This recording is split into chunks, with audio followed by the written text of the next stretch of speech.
Eu começo aqui a apresentação trazendo alguns destaques macroeconômicos. A gente continua com uma economia bastante aquecida no país, o que por um lado é bom, por outro é ruim. Eu já vou explicar um pouco melhor isso. Isso acaba trazendo um mundo um pouco mais inflacionário, uma pressão inflacionária que acaba por prejudicar a curva de juros e a taxa de juros spot, mas o fato é que a gente continua com a economia bastante aquecida e a previsão de variação do PIB segue crescendo. A gente saiu de 2,2% de projeção de crescimento em 2024 para 3,1% na última projeção, muito em função de uma taxa de desemprego bastante baixa. A gente vem tendo um aumento do nível de ocupação dos trabalhadores e, naturalmente, isso gera mais renda, dinheiro circulando na economia e, consequentemente, uma economia mais aquecida. O ambiente externo segue bastante desafiador. A gente teve um evento super relevante nos últimos dias, que foi a eleição do Trump nos Estados Unidos. Espera-se que o governo do Trump traga um mundo ainda mais inflacionário, e isso acaba também por influenciar o Brasil, né? Espera-se que, eventualmente, o ciclo de corte de juros nos Estados Unidos seja um pouco mais lento. Isso pode atrapalhar também a dinâmica de taxa de juros no Brasil, além do próprio IPCA, como eu já mencionei, tem vindo num patamar um pouco mais alto que o ideal, de modo que a gente está num processo de subida de juros, diferente daquilo que a gente imaginava no início de 2024, quando a gente esperava que o ciclo de juros terminasse com uma taxa por volta de 8,5%, 9%. Hoje já tem gente falando em 13%, alguns economistas até falando em 14%, o que acaba por prejudicar bastante a dinâmica no mercado imobiliário e, consequentemente, no mercado de fundos imobiliários. Outros fatores que podem vir a impactar o cenário macroeconômico no Brasil, além da economia no Brasil e nos Estados Unidos, que passam, obviamente, por qual vai ser a dinâmica do governo Trump e como que o Fed vai reagir, são as incertezas ainda grandes em relação ao cumprimento do arcabouço fiscal no Brasil. Tem havido uma pressão bastante grande em cima do governo sobre como que a gente vai cortar gastos nos próximos anos. Hoje a relação de dívida PIB do país está num patamar quase insustentável e, naturalmente, isso vem gerando uma pressão na curva longa de juros. Também uma forte desvalorização do real frente ao dólar. Isso também pode se intensificar agora com a eleição do Trump nos Estados Unidos, então também é um ponto de grande preocupação. E um último ponto, ainda que nas últimas semanas talvez um pouquinho menos presente na mídia, mas a persistência de algumas guerras no mundo, que naturalmente podem também impactar o ambiente político e, consequentemente, econômico, não só no mundo, mas também no Brasil. Trazendo alguns destaques setoriais, a gente começa pelo setor de shoppings. O terceiro trimestre é um trimestre relativamente forte no varejo, muito por conta das férias escolares e também do Dia dos Pais, né? O Dia dos Pais é uma das datas mais relevantes do varejo nacional, assim como o Natal e o Dia das Mães, e por conta disso a gente teve um trimestre mais uma vez positivo, resiliente, demonstrando grande crescimento em relação ao mesmo trimestre do ano passado, muito por conta, número um, de diversas campanhas promocionais que os administradores dos nossos shoppings fazem nessas épocas festivas, como o Dia dos Pais, por exemplo. Número dois, uma leva, né, uma safra bastante boa de filmes no cinema, é o que a gente chama de filmes blockbusters. Então, felizmente, quando você tem uma safra boa de filmes, como foi o caso de Divertidamente 2, que foi dos filmes mais assistidos no Brasil, você tem um aumento bastante relevante no fluxo de pessoas e de veículos nos shoppings, e, consequentemente, um aumento de vendas no empreendimento como um todo, principalmente nas operações de alimentação, que acaba sendo sempre um programa que acompanha a ida ao cinema, e, por fim, otimização de despesas, melhorias de eficiência nos nossos ativos. Falando um pouco de números, a gente teve um crescimento de vendas por metro quadrado de 12% ano contra ano, né? A gente teve vendas por metro quadrado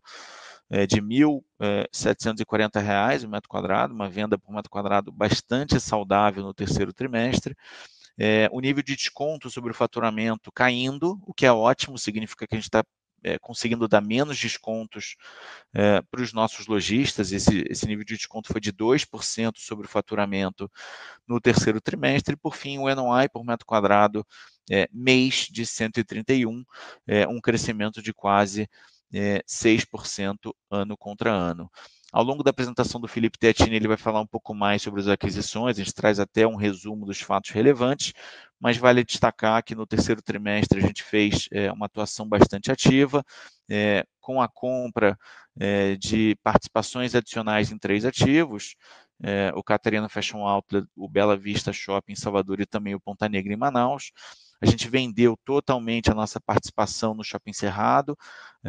isso já foi bastante mencionado nos nossos relatórios e também em algumas lives que a gente produziu, mas basicamente o sócio atual do empreendimento tinha esse direito de comprar a nossa participação e a gente achou por bem vender, uma vez que o shopping agregava bastante pouco ao nosso portfólio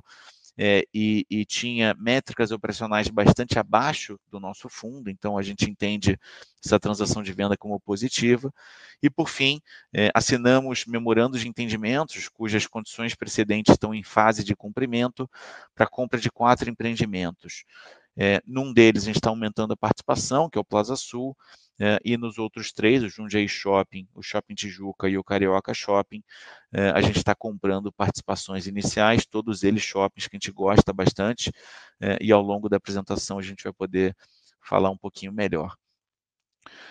Passando para o slide seguinte, a gente traz alguns destaques no setor de galpões logísticos. O XPlog encerrou um trimestre mais uma vez positivo, com uma taxa de vacância bastante baixa, 1,6%, a menor taxa desde antes da pandemia, desde setembro de 2019.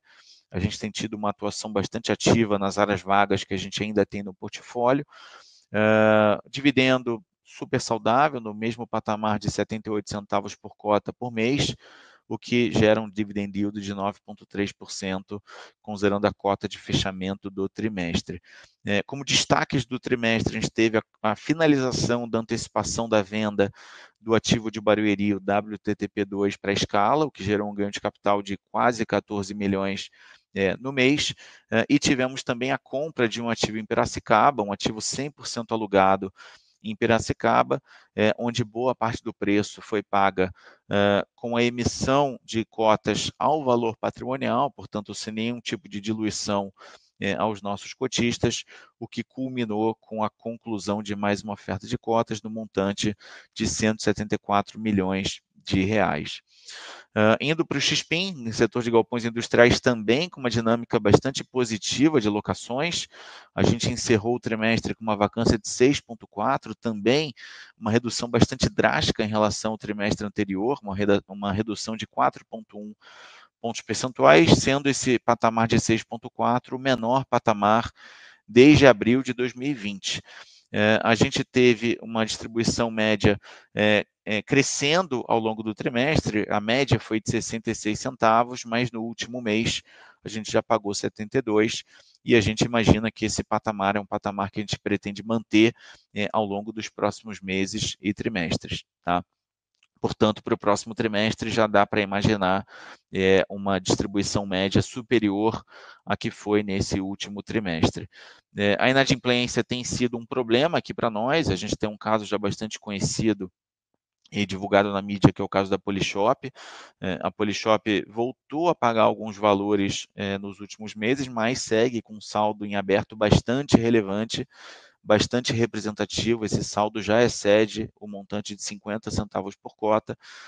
e além da Polishop, a gente tem tido problemas com mais 1 ou 2 inquilinos, que a princípio são problemas mais pontuais, mas a gente está, obviamente, acompanhando bem de perto para que não se torne uma bola de neve, como potencialmente se tornou o caso da Polishop. Além disso, a gente segue com uma dinâmica bem ativa de reciclagem de portfólio. A gente teve algumas vendas ao longo desse trimestre. A gente teve uma venda de mais um módulo para a Altaia, que já era a nossa inquilina, e a gente fez uma venda para o inquilino, de modo que a gente deixou de ser locador e ele passou a ser usuário do ativo próprio dele. Essa venda gerou um ganho de capital de 31 centavos por cota, e fizemos uma venda mais relevante de aproximadamente 33 mil metros quadrados de ABL concentrado em Atibaia e Jarinu, com um ganho expressivo de capital de R$ 6,54 por cota, onde tanto nessa venda como na venda da Altai, a gente vai receber esse lucro, vai reconhecer esse lucro à medida que a gente recebe as parcelas de cada venda. Os respectivos fatos relevantes trouxeram bastante detalhes dessa forma de recebimento das parcelas. Além disso, tivemos, como já mencionei, duas locações bem relevantes, uma com o Mercado Livre e outra no condomínio de Jundiaí, que reduziram a vacância do fundo para um patamar bastante saudável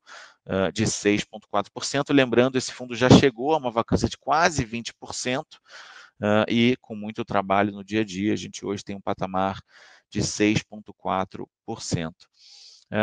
Indo para o XP Properties, o setor de lajes corporativas, uma dinâmica ainda difícil de locação, principalmente em Alphaville, mas foi um trimestre positivo, a gente praticamente zerou a vacância no Faria Lima Plaza, uma vacância que persistia desde a inauguração do empreendimento. Hoje a gente tem somente meia laje vaga no empreendimento e eu imagino fortemente que nos próximos 2 a 3 meses a gente vai concluir a locação dessa meia laje e vai ter o ativo 100% alugado. Como destaque locatício no trimestre, a gente teve a locação de 3 andares e meio no Faria Lima Plaza, e tivemos, apesar da saída da Netflix lá do imóvel de Alphaville do Hightower, a gente conseguiu rapidamente alugar, fazer 2 novas locações que praticamente compensaram a saída da Netflix ainda dentro do trimestre. Do ponto de vista de ações estratégicas que o fundo está tomando, né, só recapitulando, a gente já falou amplamente sobre isso nos últimos calls, a gente contratou a Grow como assessor do fundo no final do ano passado, foi feito um amplo trabalho de busca de soluções para o veículo, a gente sempre buscou uma solução completa de venda total dos ativos e consequente amortização do fundo. Infelizmente, não recebemos proposta pelos ativos de Alphaville, apesar de termos buscado bastante. Decidimos, então, com base numa aprovação feita em assembleia, onde todos os cotistas tiveram oportunidade de votar e, obviamente, trazerem a sua opinião, foi aprovado a venda do Faria Lima Plaza. Esse contrato de compra e venda foi assinado há algumas semanas e divulgado por meio de fato relevante ao mercado, e agora a gente está na fase final de cumprimento das condições precedentes. É uma transação bastante complexa, que passa por uma série de reestruturações nos CRIs existentes no fundo, na alavancagem existente no fundo, e a gente espera concluir nos próximos 60 a 90 dias, é o cenário que a gente está trabalhando. Com a conclusão dessa transação, a gente sai de uma dívida líquida de mais de 500 milhões de reais para uma dívida líquida de menos de 100 milhões de reais, portanto, no nosso entendimento, a alavancagem do fundo passa a ter um patamar muito mais saudável do que o patamar de hoje. Em paralelo a isso tudo, a gente recebeu uma comunicação via administrador do fundo, que é a Vortex, de um pedido da Capitânia, na qualidade de cotista relevante, de substituir a gestora do fundo pela V2, e estamos atuando, obviamente, com todo o nosso dever fiduciário, não só para cumprir com as nossas obrigações, como também para eventualmente colaborar com a mudança de gestão do fundo para V2, caso isso seja aprovado em assembleia. Essa assembleia vai ser convocada nos próximos dias. A Vortex deve estar em fase final de preparação desses documentos, e tão logo a gente tem a resposta dessa assembleia, se deliberado pela troca, a gente obviamente vai cumprir com todas as nossas obrigações até o último dia e obviamente vai colaborar o máximo possível para que essa transição seja o mais suave possível.